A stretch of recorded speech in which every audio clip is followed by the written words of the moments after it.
Assalamualaikum warahmatullahi wabarakatuh. Sampurasun. Para siswa kelas 8 anu ku Ibu Lilis di Pikareus tepang deui sareng Ibu dina pengajaran bahasa Sunda. Dina pertemuan ayeuna Ibu baris medal perkawis materi warta. Materi warta mangrupi salah sahiji kompetensi dasar anu kedah ku hidup dicangking di kelas 8 SMP. Para siswa, materi warta ieu baris dipedar ku Ibu 2 kali pertemuan. Nah, pertemuan minggu ayeuna Ibu bade medar nyaeta ngeunaan naon warta teh. Terus anu kadua, unsur-unsurna naon wae. Anu katilu kumaha cara analisis unsur-unsur nu aya dina warta. Terus anu kaopat nyaeta kumaha struktur teks warta. Sedengkeun dina pertemuan minggu payun, Ibu baris medar perkawis kumaha cara ngadamel teks warta sareng kumaha cara midangkeunana. Para siswa, sateuacan Ibu medar perkawis warta, ieu aya video nu kedah ku hideuk diregepkeun supados hideuk tiasa nyendeukeun naon ari warta. Wilujeng nyakseni. Satlantas Polres Sukabumi Kota ngalakonan prak-prakan rapid test kalawan gratis ancokeun sakumna warga anu boga karep nyieun SIM di Satpas Polres Sukabumi Kota. Dina emprona me 100 rapid test ditetaharkeun keur sakumna warga anu boga karep nyieun SIM di eta tempat. Satlantas Polres Sukabumi Kota rukun gawe jeung Dinas Kesehatan Kota Sukabumi Provinsi Jawa Barat nataharkeun 100 rapid test di Naraga Mieling Milangkala K74 Bayangkara. Satlantas Polres Sukabumi Kota nyorang rapid test gratis ancokeun anu boga karep nyieun SIM. Eta rapid test teh mangrupa tarekah kepolisian lebah megatkeun sumebarna COVID-19 di wilayah hukum Polres Sukabumi Kota. Eta rapid test teh dilakonan di buruan Satpas Polres Kota Sukabumi sarta di buruan Polres Kota Sukabumi. Kasat Lantas Polres Sukabumi Kota AKP Atik Suswanti ngebrehkeun meh 100 rapid test disaegakeun keur anu rek nyarinan SIM. Eta warga samemeh nyieun SIM kudu aub dina rapid test. Pemohon SIM yang akan melaksanakan penerbitan SIM kami arahkan untuk melakukan rapid test terlebih dahulu. Dan kegiatan ini kami bekerjasama dengan Dinas Kesehatan yang berada di pemerintah Kota Sukabumi. Salah seorang warga nu rek nyieun SIM Giska Yanwarti ngarasa bunga aub dina eta rapid test dumeh mampu megatkeun sarta nyinglar sumebarna COVID-19. Bagus ya, soalnya kan sekarang lagi emang bener-bener banyak wabah banget, jadi bagus. Sebelumnya udah ikut rapid test atau? Belum, baru pertama kali. Kantor pelayanan SIM nembrakeun pihakna ngalarapkeun protokol kesehatan di lingkunganana, kawas nyayagakeun fasilitas keur kukumbah leungeun, pamariksaan hawa awak, ngagunakeun masker, sarta jaga jarak nalika ngajukeun prak-prakan nyieun SIM. Budi Setiawan, Bandung TV. Tah para siswa, sabada hideuk haregepkeun atunapi nonton video warta tadi, tantosna hideuk tos tiasa nyindeukeun atunapi menyimpulkan. Cik, naon ari warta teh? Warta nyaeta nepikeun beja atawa informasi ngeunaan hiji hal atawa peristiwa penting anu kudu dipikeun nyaho ku balarea atawa masyarakat luas. Beja atau informasi tadi kudu dumasar karena fakta jeung data anu aya. Dipahing pisan hasil rekaan atawa fiktif. Warta biasana ditepikeun ngaliwatan 2 media. Nyaeta kahiji media cetak. Anu kaasup media cetak contohna koran, majalah atawa tabloid. Anu kadua nyaeta media elektronik. Media elektronik seperti TV, radio, jeung internet mangrupa media-media kanggo nepikeun warta. Salajengna dina nyusun hiji warta hideep pedang perhatoskeun unsur-unsur warta. Naon wae unsur-unsur warta teh? Supados hideep gampil ngapalkeunana, unsur-unsur warta disingkat jadi 5W hiji H. 5W eta ngawungku W kahiji nyata what. Aya kajadian naon. What artina naon. Aya kajadian naon. W anu kadua nyata who. Saha. Saha wae anu kalibet tina eta kajadian. W anu katilu nyata where. Di mana lumangsungna eta kajadian. W anu kaopat nyata when. Iraha lumangsungna eta kajadian. Tau waktuna iraha eta kajadian teh. W anu kalima nyata why. Hartosna kunaon. Naon anu jadi alasan ngabalupkakeun lumangsungna eta kajadian. Atawa naon tujuanana kajadian tina kajadian eta. Sedangkan terakhir nyata how. Kumaha. Kumaha kronologis atanapi prosesna atanapi lumangsungna hiji kajadian. Tah para siswa kangtosna enak hideep parantos terang naon-naon wae unsur-unsur warta. Tapi supados hideep langkung paham, hayu urang sasarengan nganalisis unsur-unsur warta anu aya dina video warta rapid test gratis anu tadi parantos ku hideep disakseni.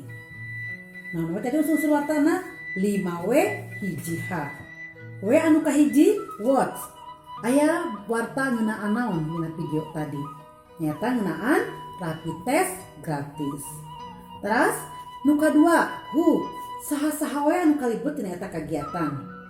Nyata hiji sareng ngukuakeunana Satlantas Polres Kota Sukabumi sareng Dinas Kesehatan. Kanggo saha eta kagiatan teh? Kanggo sakumna warga Kota Sukabumi anu bade ngadangu SIM. W anu katilu where atanapi di mana.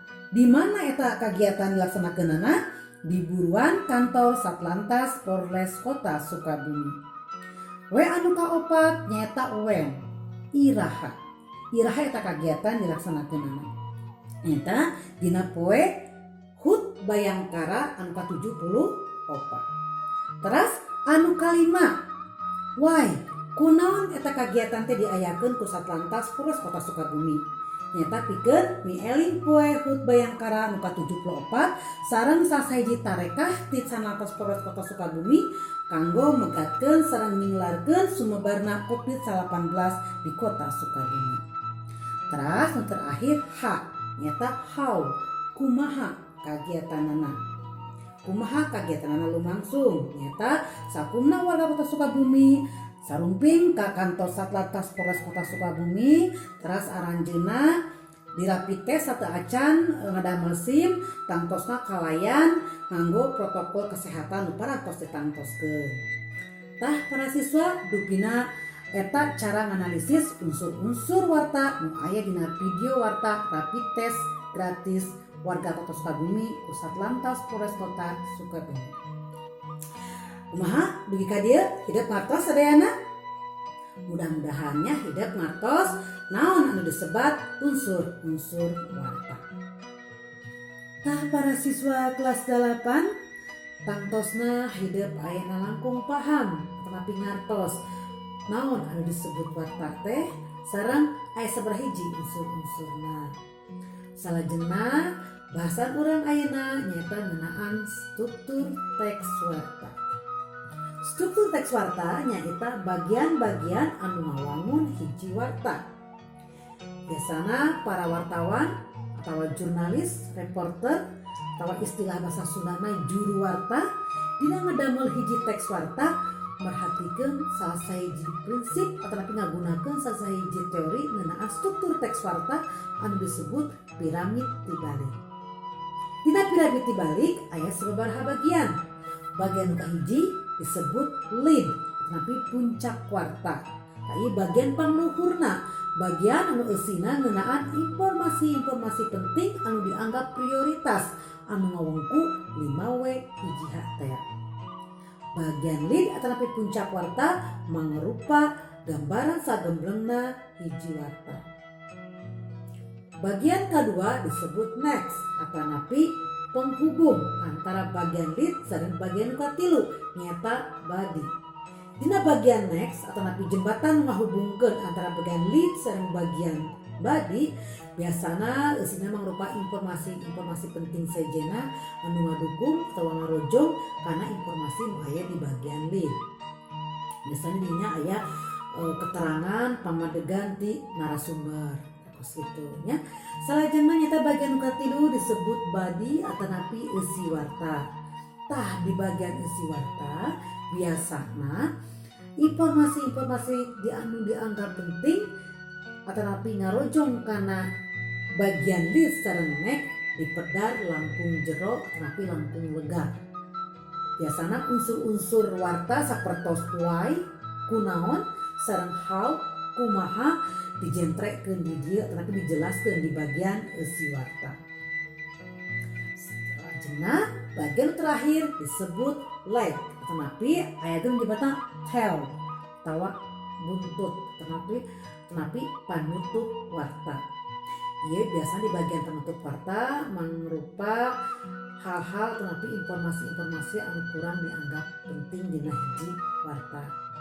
Jadi seupami hiji warta boleh dimuat di koran atau napi di majalah atau napi tayangkeun di televisi sana waktu sayogikeun atau napi tempat anu disiapkeun kanggo eta warta teh heureut otomatis si teks wartana kedah dipotong. Tapi biasana bagian nu dipotong teh bagian bagian akhir tapi penutup warta.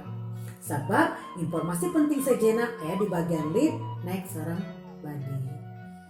Nah para siswa dugi ka dieu hidup martos naon anu disebat struktur teks warta. Mudah-mudahan ya hidup martos di pertemuan salajengna urang praktek langsung kumaha cara ngadamel teks warta nganggo teori piramid di Bali. Nah para siswa kelas 8 anu ibu dipikareus dupina materi warta kanggo bagian kahiji cekap dugi ka dieu. Hidup ke minggu payun ibu diajarkan perkawis kumaha cara nyusun teks warta sareng kumaha cara midangkeunana.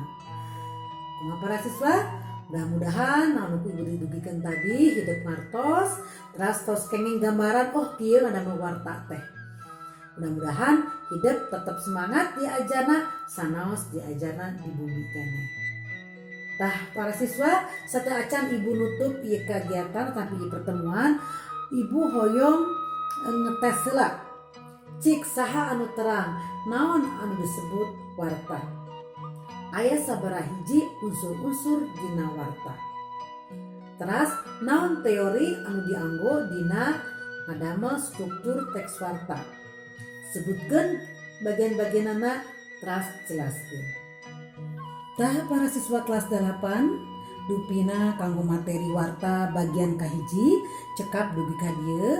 Minggu payun insyaallah ku ibu bakal dipedar deui perkawis kumaha cara ngadamel teks warta sareng kumaha cara midangkeunana. Tepang deui sareng ibu minggu payun hatur nuhun kana perhatosanana. Wassalamualaikum warahmatullahi wabarakatuh.